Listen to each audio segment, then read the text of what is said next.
This is Ask Brock. I'm Brock Yorty. This week's question comes from Mike. Brock, when is the right time to buy a new drill rig? When I worked for a rig manufacturer, I'd say right now, today, call up your local salesman, sign that dotted line, and get one built. But, we have to think about where we are as a company, where we are in, growth mode.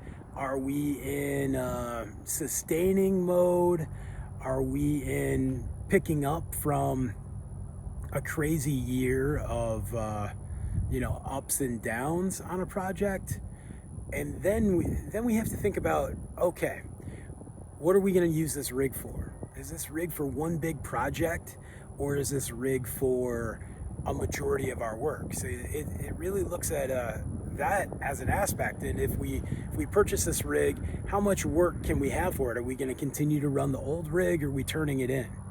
And then you go to your rig manufacturers and you start looking at specifications and expectations, and if there's a rig that's a couple years old that fits your program better than a brand new one, and vice versa. But at the same time, if we have a piece of equipment that is just continually a ticking time bomb, then we're not able to do what we need to do for our customers. We're not able to follow through, and that's really impacting our work.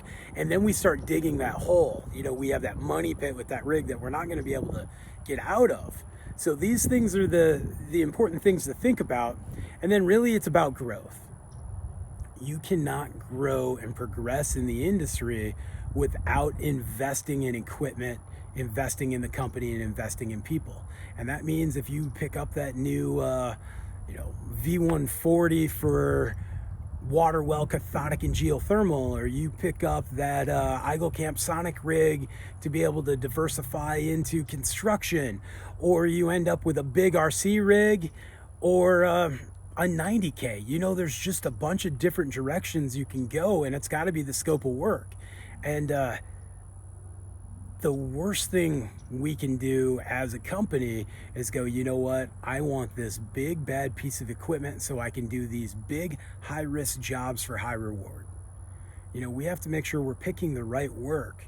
And a little risk is good. Medium risk jobs that not everybody can do, but you can excel at and you can plan, that is the stuff. And then having a reliable piece of equipment and having the right driller, and that's another aspect. As we're investing, if you're looking at older conventional table drive rigs and you're looking at your next generation of driller, just look at the control panels that say the Versa Drill have, or what Bauer Jeffco are doing now, or again, those guys at Eagle-Camp that are just killing it with their technology of controls. And we have to think about, what do we want? Who are we going to train on this? Are we going to continue to act like biplane pilots, or are we going to be astronauts? And that's going to really change your ability to complete projects on a good time, and continue to, progress in the industry and grow. And those are the things I think about when buying a new rig. To me, if the piece of equipment you have is unreliable and you have quite a bit of work, and you just can't have that moment of having that PTO go out, or those aspects, then it is way more important for you to get the right piece of equipment and make sure it's tooled out correctly. Make sure it's got the right pumps, make sure it's got the right compressors, and that it's going to be able to do 80% of the work that you're expecting it to do, because that's what we need to do. And sometimes that's looking at pieces of equipment that are smaller than we have, and sometimes it's looking at something that's a little bit bigger. But it's got to be the right piece of equipment for the right investment, because it's a big payment. And I can remember my first rotary rig with my father's company, I developed a nervous twitch about the monthly payment we had. So it's a big deal. And investing in a piece of equipment is investing in the future and where the company is going to go next. Good luck, Mike.